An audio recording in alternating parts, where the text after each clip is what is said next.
The hum of the hospital machines was almost hypnotic, a low electronic chorus that filled the sterile room where I lay in a stiff white gown. The air smelled faintly of antiseptic and something metallic that clung to the back of my throat. My heart thudded harder than it should for a woman of 65, and my palms sweated as I stared up at the ceiling tiles above me.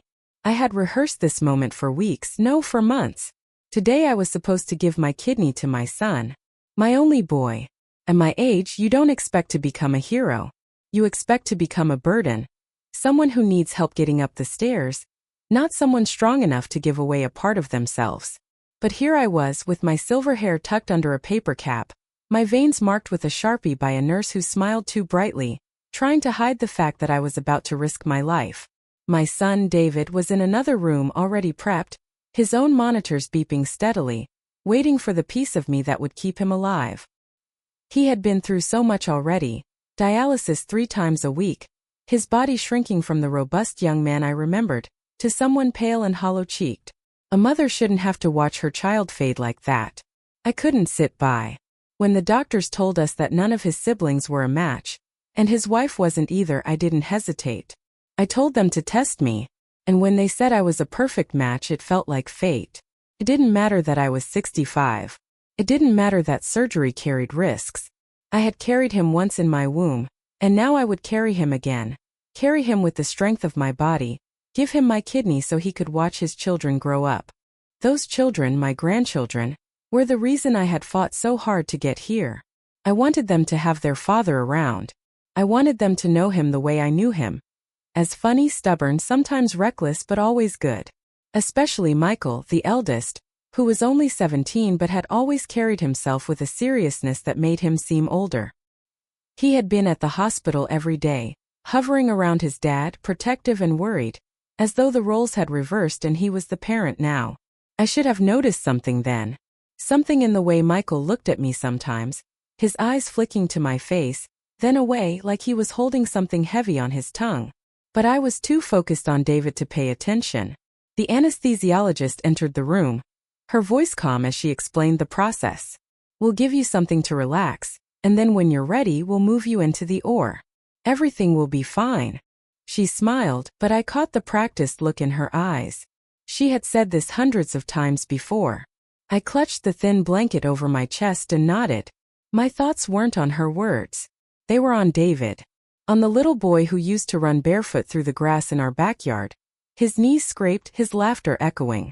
On the teenager who stormed out when I told him he couldn't borrow the car, only to come back 2 hours later to apologize. On the man who held his newborn son in his arms and cried like he had been waiting his whole life for that moment. I closed my eyes and whispered a prayer. "God, let this go well. Let me save him." Just then the door creaked open. I expected it to be a nurse, maybe a doctor coming to check my vitals. But it was Michael. His face was pale, his dark hair falling into his eyes. He looked nervous, his hands twisting together as though he was about to confess to a crime. "Grandma," he said softly, his voice cracking in that way teenage boys' voices sometimes do. "Can I talk to you for a second?" The anesthesiologist glanced at him, then at me. "We're about ready to start," she said gently. "Make it quick." She stepped outside, giving him a moment. Michael stepped closer, his sneakers squeaking faintly on the polished floor. His eyes darted to the machines around me, then back to my face. "Grandma," he whispered, "you can't do this. You can't give Dad your kidney." My breath caught. "What are you talking about?" "Of course I can. He needs me." He shook his head violently, his face flushing red. "No. You don't understand. I know something. Something about Dad. If you knew, you wouldn't be doing this." My chest tightened, not from fear of surgery but from the tremor in his voice. His eyes filled with tears he was trying to hide. "What do you mean, Michael?" I asked, my voice hoarse. "What could you possibly know that would stop me from saving my son's life?" He looked at me for a long moment, his jaw tightening, his fists clenched. Then in a voice so low I almost didn't hear it, he said, "He's not who you think he is. Dad has a secret. And I found out last night." The room spun.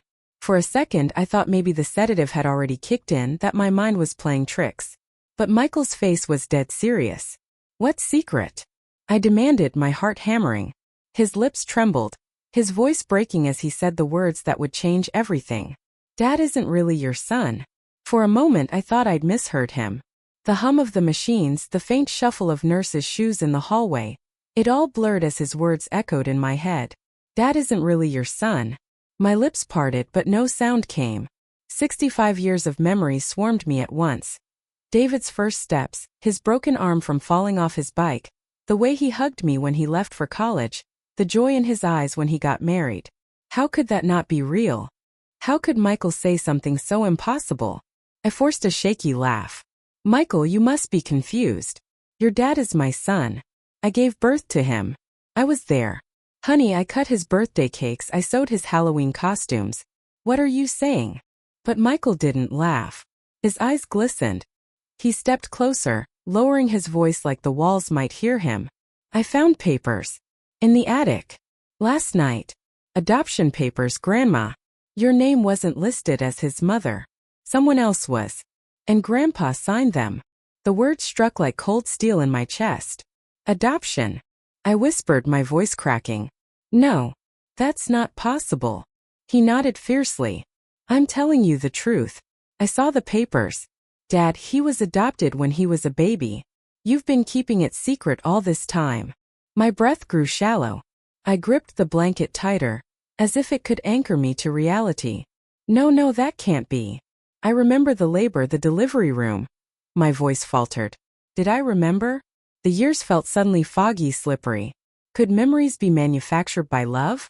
Grandma, Michael said desperately, his hands shaking. If you give him your kidney, you don't even know if you're really a match. What if the doctors made a mistake? What if it kills you? My heart thumped so hard the monitor beside me spiked.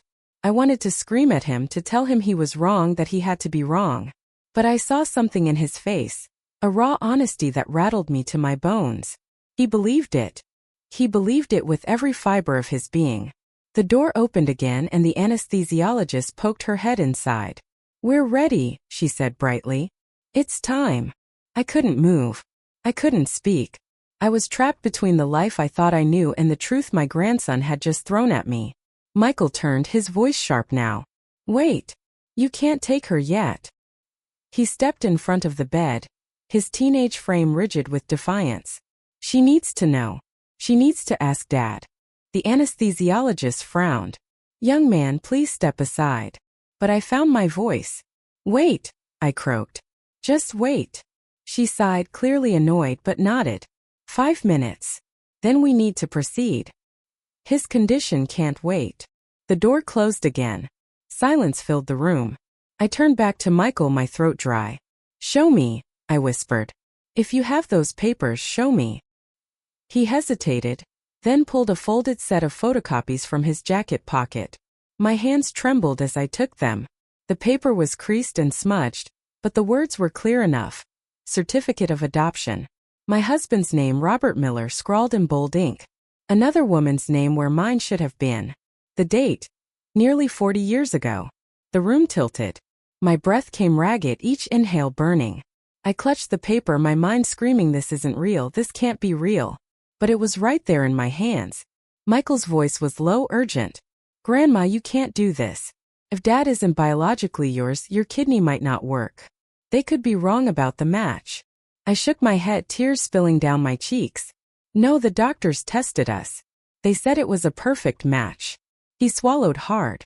Then maybe Dad knows. Maybe he's been hiding it. You have to talk to him before you go under. Please. You deserve the truth. I wanted to argue, but my body betrayed me. My heart was pounding too fast. My hand shook so violently I dropped the papers onto the blanket. Memories collided in my head. Robert's quiet nights at the kitchen table, the way he'd sometimes look at David with a peculiar softness I couldn't explain. The secrets I thought we never had. My late husband had taken something to his grave, and now it threatened to shatter everything. Michael, I whispered, my voice breaking. If this is true, why now? Why tell me now, seconds before surgery? His eyes welled with tears. Because I couldn't let you die not knowing the truth. I couldn't let you go into that operating room and give away a piece of yourself for a lie. The door opened again. A nurse entered this time, her expression brisk. "We really need to take you in now." Michael's shoulders squared, his jaw tight. "Not until she talks to Dad." The nurse frowned. "That's not possible. He's already sedated." I closed my eyes, the weight of it all pressing down on me. My son, my boy, lying in another room waiting for me to save him. And here I was, crumbling under the weight of a truth I never saw coming. The nurse's voice sharpened. "We can't delay much longer. His kidneys are failing. It's dangerous." Michael turned to me, desperate. "Grandma, please. You have to decide. Do you trust the doctors? Or do you need to know the truth first?" My throat tightened. Every instinct screamed to save David. But another voice, quieter and older, whispered, "What if he isn't yours? What if Robert lied to you all along?" I opened my eyes, my decision weighing heavier than anything I'd ever faced. "Get me to him," I said hoarsely. "I need to see my son. Now." The wheels of my bed squeaked as the nurse pushed me down the corridor, the fluorescent lights above flickering past like a countdown clock. I clutched the rails with trembling hands, my heart hammering with a mixture of dread and urgency. Michael walked beside me, his face pale but resolute. He kept glancing at me, as though to make sure I wouldn't collapse before we reached David's room. My mind swirled with fragments of memories and questions. Adoption papers. Robert's signature. A secret buried for decades. When we stopped in front of the door, the nurse gave me a pointed look. "He's sedated. He may not be able to respond clearly. You have 1 minute." I nodded, though my throat was too tight for words. She opened the door, and the sterile smell of the pre-op room hit me. There he was. My son. Or the man I had always believed was my son. David lay on the bed, tubes in his arms, monitors tracking each fragile heartbeat. His eyes fluttered open when he heard us, groggy but aware. "Mom." His voice was weak, slurred from the medication. "What's going on?" I moved closer, gripping the rail of his bed. My voice trembled. "David, sweetheart. I need to ask you something. Something important. Do you know if you were adopted?" His eyes widened, confusion flashing across his face. "Adopted? What are you talking about?" Michael leaned forward, his voice sharp. "Don't lie, Dad. I found the papers. In Grandpa's things. You were adopted, weren't you?" David blinked, his lips parting, but no sound came. His gaze flickered between me and Michael, and for a moment silence filled the room except for the steady beep of the monitor. Finally he swallowed hard. "Mom, I didn't want you to know. Not like this." The words shattered me. My knees nearly buckled and I gripped the bedrail tighter. "So it's true," I whispered. "You're not my biological son?" His eyes filled with tears. "No, I'm not. Dad and you raised me as your own. You gave me everything. You are my mom. Always. But yes, you didn't give birth to me." My heart crumbled. A lifetime of moments suddenly felt fragile, like glass that could shatter with a breath. The bedtime stories, the scraped knees, the graduations, the hugs, all of it real, and yet now somehow not. Why? My voice cracked. Why didn't you tell me? Why keep this from me? David's eyes burned with shame. Because I was afraid. Afraid you'd look at me differently. Afraid you'd stop loving me if you knew. I shook my head, tears spilling down my cheeks. Stop loving you? David, you are my son. My only son. Nothing in the world could change that. Michael's voice trembled as he cut in. But Grandma, the surgery. If you're not blood related, how can she be a match? What if it kills her? David's face twisted with pain. I know. I found out years ago. I thought it was impossible. But when the doctor said you were a match, I didn't question it. I was so desperate to live, Mom. I didn't want to risk losing my chance. The truth slammed into me. He had known. He had hidden it out of fear and desperation. And here I was, about to give him a piece of myself without knowing the truth. My chest ached with betrayal and love all at once. I reached for his hand, squeezing it tight. David, you should have told me. You should have trusted me with the truth. Tears slid down his cheeks. I know. I'm sorry. But Mom, please. I'm dying. I don't want to leave my kids without a father. Even if I'm not your blood, you're still my mother. You always have been. The room blurred as my tears fell faster. I looked at Michael, who was biting his lip so hard it was turning white. He wanted to protect me, but I could see the fear in his eyes too, the fear of losing his dad. The nurse stepped in, her tone firm. "We can't wait any longer. We need to take her in now." I felt like I was being ripped apart. On one side, the boy I had raised, who had hidden the truth but still carried my love in every fiber of his being. On the other, the reality that I might not survive this surgery, that the match was a fluke or mistake, and my grandson would lose both his father and his grandmother. My voice came out hoarse, trembling. "David, tell me one thing. Did your father know?" David nodded weakly. "Yes. He arranged it. You couldn't carry a child after your miscarriage. He said he didn't want to break your heart again. So he found me. He told everyone you gave birth to me. He thought it was the only way to keep the family whole." My knees buckled and Michael caught my arm. My late husband, my Robert, had lied to me all these years. Lied to give me a son. Lied because he thought I couldn't handle the truth. "Mom," David whispered, his voice desperate. "Please don't let this stop you. You're my only chance."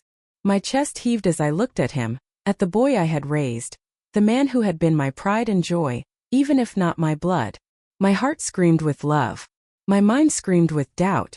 The nurse moved forward, her hands on the bed. "We have to go. Now." I closed my eyes, every nerve in my body on fire. And then I whispered, almost to myself, "What do I do?" Michael's hand tightened around mine. "Grandma, you don't owe anyone your life. Not even him." But when I opened my eyes, I saw David looking at me with the same desperate eyes he'd had as a little boy, when he'd asked me not to leave him alone in the dark. And in that moment I realized I couldn't stop being his mother. Not now. Not ever. "Take me in," I said, my voice steady at last. The nurse nodded and began to roll my bed out. Michael's voice cracked behind me. "Grandma, please." I turned my head, forcing a shaky smile.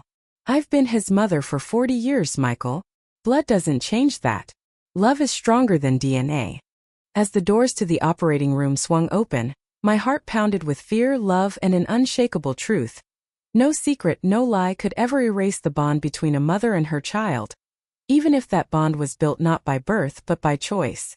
The harsh white lights of the operating room blurred into nothingness as the anesthesia pulled me under.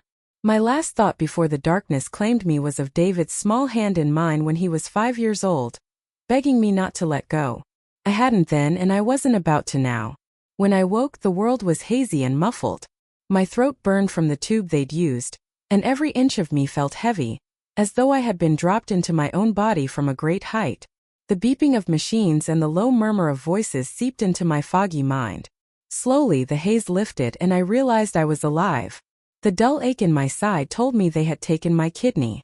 A nurse hovered nearby, adjusting a drip. She smiled when she saw my eyes open. "You did well. The surgery was successful." Tears pricked at my eyes. "David," I croaked. "He's stable. The transplant went as planned," she said gently. "He's in recovery." Relief swept over me so powerfully that I almost sobbed. Against every doubt, against every secret, I had given him life again. Hours passed in a blur. Michael came first, slipping into the room with his eyes rimmed red from crying. He stood awkwardly at the edge of my bed, hands shoved deep into his pockets. "Grandma," he whispered. I reached out, my hand weak but steady. "Come here, sweetheart." He stepped closer and I took his hand, squeezing it. "I'm still here," I said softly. His jaw trembled. "You scared me. I thought I was gonna lose you too." I stroked his hand with my thumb. "You were brave to tell me the truth.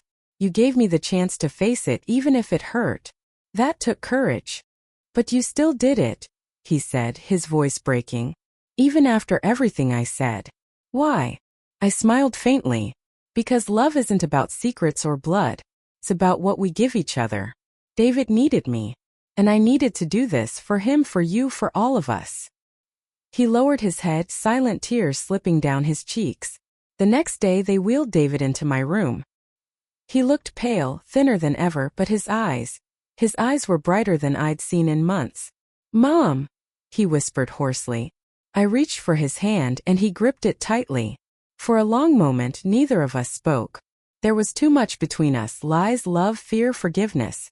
Finally, he said, "Thank you for everything, even when I didn't deserve it." I shook my head, tears welling. "You've always deserved my love. You're my son, David. Nothing can change that. Not papers, not blood, not secrets." His lips trembled and he whispered, "I'm sorry for hiding the truth. I should have trusted you." I pressed his hand to my cheek. "You were scared. I understand. But promise me something. From now on, no more secrets. Not between us. Not in this family." He nodded, tears streaming down his face. "I promise." Days turned into weeks as we both recovered. The pain was real, but so was the healing. Each morning I woke grateful for another day, grateful to see David's color returning, to hear his laughter echo down the hall again. But not everything was easy. At night I lay awake staring at the ceiling, haunted by Robert's secret. My husband had kept something so huge from me, believing it was kindness. Perhaps in his way it was. But it left me with questions I could never ask him now. One afternoon, Michael came to sit with me while David rested. His voice was hesitant. "Grandma, do you ever wish you'd known the truth earlier?" I thought about it for a long moment. "Maybe," I admitted. "But then again, if I had known, I might not have loved David the same way. And I can't imagine my life without loving him exactly as I did."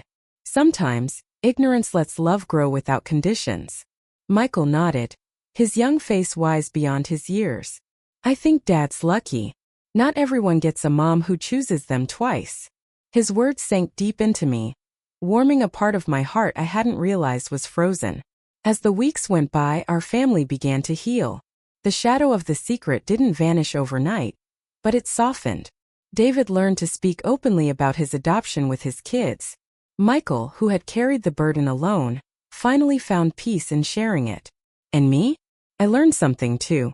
That motherhood isn't defined by the blood in our veins but by the sacrifices we make, the love we give, and the courage to choose family again and again. The day David was discharged, the doctor looked at me with something like awe. "You gave him a second chance at life," he said. I smiled, leaning on my cane as I watched my son, my boy, hug his children tightly. "No," I whispered. "He gave me one." For I had faced the truth, survived the fear, and discovered that love was stronger than secrets, stronger than blood, stronger than death. And as I walked out of the hospital beside my family, frail but alive, I knew one thing for certain. I hadn't just saved David. I had saved all of us. I still remember the way the hospital hallway echoed under my trembling footsteps that day. My son was lying inside the operating room, ready to receive my kidney, while I stood frozen outside, my heart hanging by a thread. The surgeons had prepared everything. I was seconds away from being wheeled in, from giving away a piece of myself to save him. But then my grandson's words replayed in my head like a haunting echo. "Grandma, Dad isn't who you think he is." That secret had ripped my world apart. I learned that the man I raised as my son wasn't truly mine by blood. My late husband had hidden a betrayal so deep that it had crawled into my son's life and left me drowning in questions. For a moment, I thought I couldn't go through with it. I thought maybe this secret had destroyed the bond one thought we shared. But as I stood there, looking through the glass window at his pale face on the operating table, I realized something. Biology had never been what tied us together. Love had. My arms had cradled him when he was a newborn. My lips had kissed his scraped knees. My prayers had covered him every night. That was real. That was motherhood. I walked into the operating room and told the surgeon to proceed. I whispered a silent prayer as the anesthesia pulled me under. I don't remember the surgery itself, but I do remember the feeling when I opened my eyes again and saw him alive, breathing, safe. My son. The recovery wasn't easy. I was weak, in pain, and haunted by the truth my grandson had revealed. For days I stared at the ceiling at night, wondering why my husband had lied, why he had carried this secret to his grave. But the more I thought about it, the more I realized I had a choice. To let that secret poison me, or to choose the love I had lived with all these years. One evening as I sat on the porch with my son, the autumn leaves falling around us, I finally told him I knew the truth. He froze, tears filling his eyes, waiting for my judgment. But I reached out, held his hand, and told him words that had lived in my heart long before I knew the secret. You are my son. Nothing will ever change that." He broke down and cried in my arms like he hadn't done since he was a little boy. And in that moment, I felt something powerful: peace. Now, when I look at my grandson, I no longer see the boy who shattered my illusions. I see the boy who saved us by forcing the truth into the light. And when I look at my son, I see not the product of a lie, but the miracle of love that defied everything. I am 65 years old and my body carries scars, both on the outside and deep within. But those scars remind me that family is not defined by secrets, not by blood, not even by betrayal. It is defined by the people who choose to love each other no matter what. And so my kidney beats inside him now, a living reminder of the choice I made. A reminder that even in the face of the deepest betrayal, love can still win. That is my story. A story of a secret, of sacrifice, of a mother who almost lost everything but chose to hold on. And if you ever wonder how much love weighs, let me tell you, it weighs exactly as much as a kidney.